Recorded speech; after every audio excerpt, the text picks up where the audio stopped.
Okay, in this video I'm going to demonstrate installing Server 2016. We have a Intel i7 system with a drive that we're going to basically delete the partitions on and a Blu-ray disc that contains the files. You do need something larger than a standard burnable DVD disc that only has 4 gigabytes because the installation media is 6 gigabytes.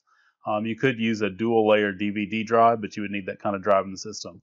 So this system has a Blu-ray disc drive in it and a 250 gig drive. This is coming up with this what is the boot type. We're just going to say 1.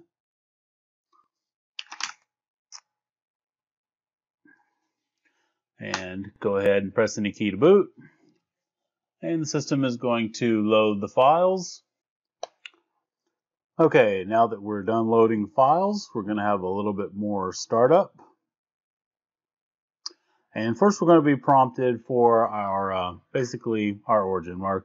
We want US, English, and English. If you were in a different country or whatever, you'd want to change this. Now, if you're a Spanish speaking person and you were tempted to put Spanish in here, if you're going to be your own technical support, that's fine. But if you do want English technical support, you probably want to still install the English language because it will change things and make it very difficult to be supported in other languages.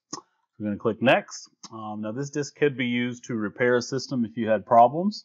That's a very useful feature. Again, you would need a Blu-ray disc. It is 6 gigabytes, but we're just going to go ahead and go to Install Now. And the next thing we're going to be prompted with is which operating system we want to install. Now, in the past, when you installed the standard, you basically still had a GUI and an interface to use. With the Server 2016, it's called the Nano, and you will only have you won't have a full desktop for the classic Windows Server.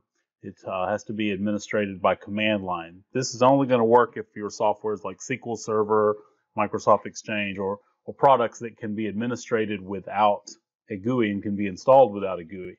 If you need to install software where you need to click on dialog boxes and such, you're going to need what's called the desktop experience. In the past, you had to install it, but with this, to get basically the classic server that we're used to from Windows, we want to use the desktop experience. Go ahead and say Next. Now we're going to have to accept the terms. Make sure you read all of this. And I'm not trying to upgrade the server. I'm going to have a blank hard drive, so I'm going to say Custom. And what I'm going to start by doing is deleting all the partitions that exist on the hard drive.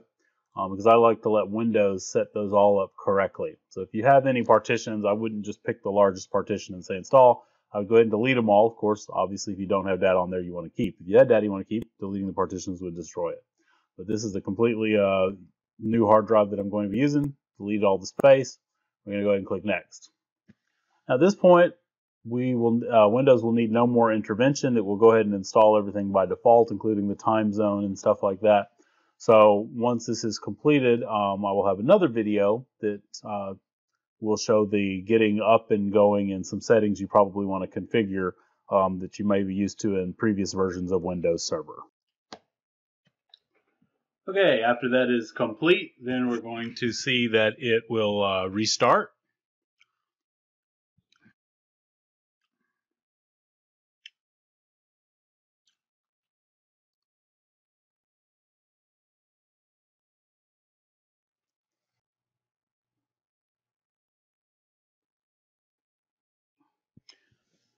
And now we're going to see it basically do its configuration of plug-and-play devices and setting up the hardware, and then we'll probably reboot again after that.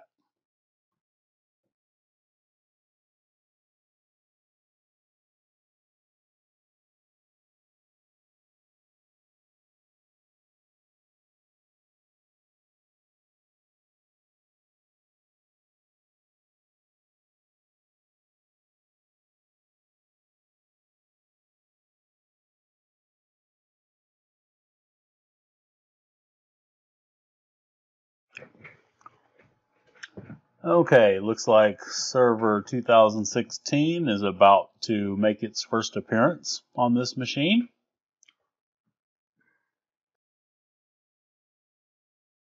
Okay, now we're at the first request, so it's going to ask us for a password for the administrator account, which we have to enter it twice. will require complexity standards by default. You can turn those off later.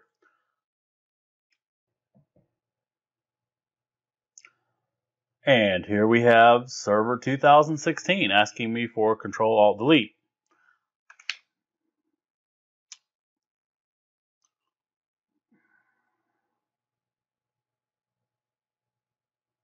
So as you can see, server is installed and it's waiting for me to log in. The next video will cover first things you're going to want to do after getting the server installed. But at this point, the server is installed and functioning.